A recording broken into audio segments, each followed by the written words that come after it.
Assalamu alaikum, chers parents. Bienvenue dans ce nouvel épisode de la série Vivre Ramadan avec nos enfants. Aujourd'hui, nous allons parler d'un sujet très important, mais surtout spécifique à la femme, la période menstruelle pendant le mois de Ramadan. Je suis sûre que nous sommes nombreuses à vivre ces jours avec frustration ou culpabilité, comme si que nous étions mises à l'écart de ce mois béni. Nous vivons la période menstruelle comme un frein au bon déroulement de notre Ramadan. Nous avons l'impression que cette période casse notre élan spirituel que nous avons déjà pris. Mais en réalité, cette période menstruelle peut aussi être un moment pour nous rapprocher d'Allah autrement.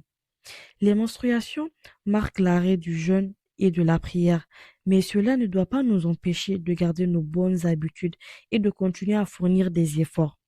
En islam, la femme qui a ses règles ne jeûne pas et ne prie pas. Mais cela n'est pas une perte de récompense, c'est une miséricorde d'Allah. Le prophète sallallahu alayhi wa sallam a dit, certes, la religion est facilitée. Allah connaît parfaitement la nature de la femme et il ne lui impose pas ce qui pourrait lui être difficile pendant cette période. Et surtout, ces jours seront simplement rattrapés après Ramadan. Le prophète sallallahu alayhi wa sallam a dit, lorsque le serviteur est malade ou en voyage, Allah lui écrit la récompense de ce qu'il faisait lorsqu'il était en bonne santé et résident. Ce principe montre que lorsqu'une personne est empêchée pour une raison légitime, Allah continue de lui accorder la récompense de ses bonnes intentions. Même si nous ne jeûnons pas et que nous ne prions pas, les portes de l'adoration restent grandes ouvertes. Nous pouvons faire beaucoup d'invocations. N'avons-nous pas vu précédemment que l'invocation, c'est l'adoration? Nous pouvons également faire du dhikr autant que possible. Écouter, mémoriser, méditer le Coran. Et même selon l'école malikite, nous avons la possibilité de lire le Coran sur le téléphone ou tout autre support numérique. Nous pouvons lire des livres religieux, écouter des rappels, faire de la charité, nourrir des jeûneurs. Il y a vraiment plein de possibilités. Et chaque acte peut devenir une immense source de récompense.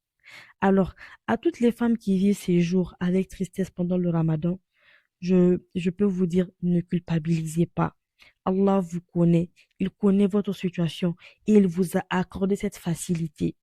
Continuez à l'invoquer, à vous rappeler de lui, à nourrir votre cœur, car même dans ces jours-là, vous pouvez vous élever spirituellement. Aussi, concernant les enfants, surtout les garçons, ne leur cachez pas cette période, dans le sens où c'est à nous, parents, de trouver le moyen de leur faire comprendre que chez la femme, il existe une période au cours de laquelle elle ne peut pas jeûner ou prier. C'est l'occasion pour que nos fils sachent ce qui se passe chez la femme, sans avoir à le découvrir ailleurs. En tant que parents, c'est à nous de pouvoir éduquer nos enfants sur ces points-là, sans en faire un tabou. Avant de terminer, je vais vous ajouter un bonus.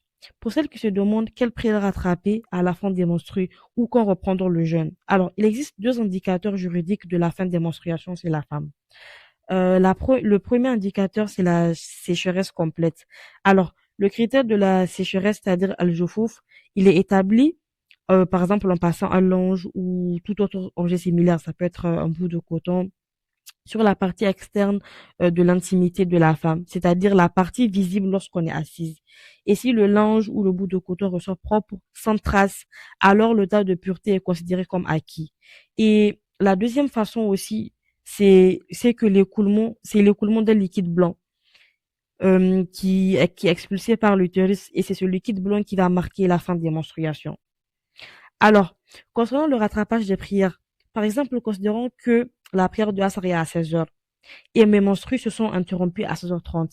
Alors, dans ce cas, je dois rattraper la prière du Zuhur et du Asr.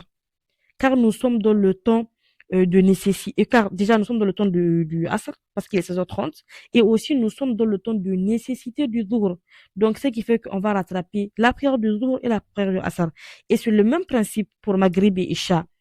Du moment où nous sommes dans le temps de nécessité du Maghreb et de Isha, lui qui s'étend jusqu'au Fajr. Donc, c'est pour ça que je vous conseille, pour plus de clarté, pour mieux comprendre le sujet, d'étudier le temps de nécessité. Comme ça, vous pourrez mieux comprendre les règles concernant les prières à rattraper à la fin des menstrues.